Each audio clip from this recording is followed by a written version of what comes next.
Boa noite, 15 de novembro de 2019. Vamos falar do teste de aderência de Kolmogorov-Smirnov, que é o teste KS. Ele tem como base a diferença máxima entre duas funções, a de probabilidade acumulada empírica e a de probabilidade acumulada teórica. No meu vídeo sobre fundamentos de teste de aderência, eu mostrei lá que alguns testes utilizam o histograma, outros utilizam a algiva ou a frequência, ou a polígono de frequência acumulada. Esse é o caso do teste KS. E ele só é aplicável a variáveis aleatórias contínuas. Não é aplicável a variáveis aleatórias discretas. Características: ele requer uma amostra aleatória simples de tamanho n proveniente de uma população cuja distribuição de probabilidade é desconhecida, mas, mais uma vez, eu desconfio.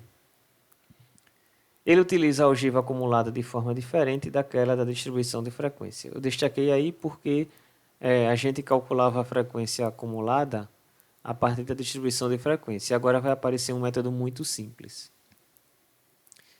E essa algiva é chamada de distribuição empírica Fn de x. Quando a gente calcula em cada ponto, a gente compara então com as probabilidades teóricas, sob a suposição de que a minha população da qual tirei a amostra segue essa probabilidade teórica que eu estou testando.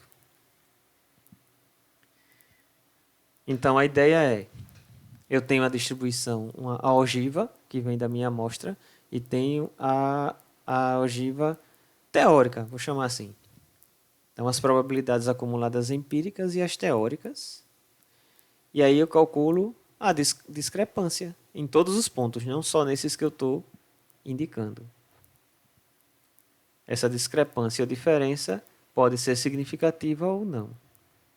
A hipótese nula diz que as probabilidades que essa população segue a distribuição teórica, onde fx de x é suposta completamente conhecida, ou seja, seus parâmetros não são estimados a partir da amostra. É como se existisse uma distribuição teórica esperando na nuvem, e aí vem minha amostra e diz, bom, minha amostra segue essa distribuição teórica com os parâmetros lá que eu estou, que já vem prontinhos. Ora, isso não é real. O real é que você desconfia, mas você não conhece os parâmetros. Você tem que estimá-los. Tá? Faz parte também da inferência estatística estimar parâmetros de distribuições a partir da amostra. A gente utiliza lá determinados estimadores, né, para determinar valores que são as estatísticas ou as estimativas dos parâmetros. Isso tem algumas consequências conforme eu vou mostrar a vocês. Eu peguei do livro dos professores Nagatini e Pinto, do livro de 2007 chamado Hidrologia Estatística. Ele tem uma consequenciazinha disso aí lá na frente que eu vou mostrar. Estatística de teste e distribuição. Ora, não existe uma distribuição no cálculo. Quando a gente está fazendo o teste de hipótese na estatística clássica dada na graduação, a gente sempre compara um valor que vem da amostra, a gente chama de estatística de teste, com um valor que a gente tira de uma curva.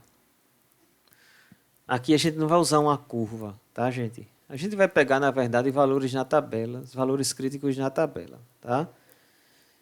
E esses valores críticos tá dentro do arcabouço teórico do teste, tá? Mas não necessariamente, não é um arcabouço que diga assim, não é nada que me diga que é uma distribuição normal ou obrigatoriamente que quadrado ou etc e tal, tá? É uma distribuição, seria da distribuição que você está testando se ela viesse pronta, mas como eu falei antes, ela não vem pronta, os parâmetros são estimados a partir da amostra. Então a estatística de teste é esse dn, que é o máximo da diferença, a diferença máxima entre as distribuições empírica e teórica. Certo?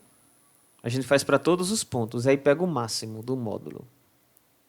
O módulo máximo, né?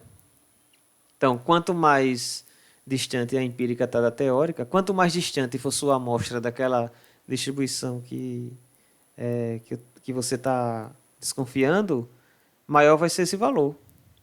Não é isso? E aí a sua amostra não está aderindo não tá se ajustando àquela distribuição que você está desconfiando. Certo? Então, sua hipótese é furada, vamos dizer assim.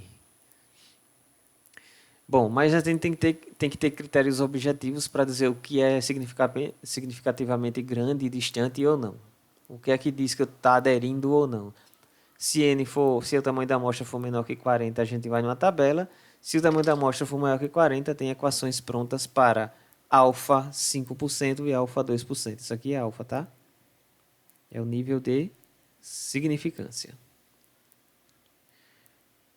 Deixa eu mostrar a tabela. Então, para alfa 5%, a gente tem essas colunas aí. Ó. Se eu tenho, por exemplo, uma amostra de 18, vou marcar aqui 18, o valor crítico de DN para 5% de alfa, é 0,309. Se eu tenho uma amostra de 29, então eu tenho o valor crítico de 0,246. E se eu tenho uma amostra maior que 40, aí vem as equações que estão nos slides anteriores, tá?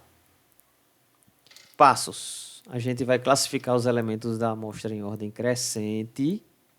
A gente vai calcular probabilidades acumuladas, então em ordem crescente.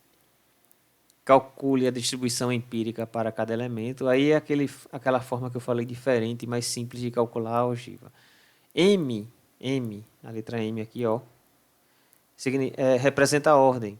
Então, se eu tenho aqui, ó, vamos lá, nos números 1, 3, 2, 10 e 5. Aí eu coloco em ordem crescente, né?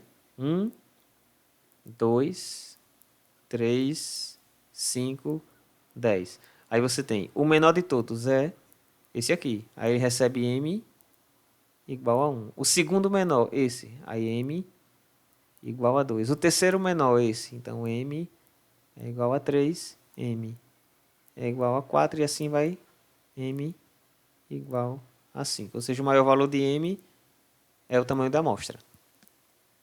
Certo? Depois a gente, para cada elemento, calcula também a função teórica. Quando eu tiver um exercício, eu mostro direitinho isso, né? A gente, então, calcula a diferença entre os valores do passo 2 e do passo 3 e a gente compara a diferença máxima com o valor crítico. A gente rejeita H0 se Dn for maior que o valor crítico.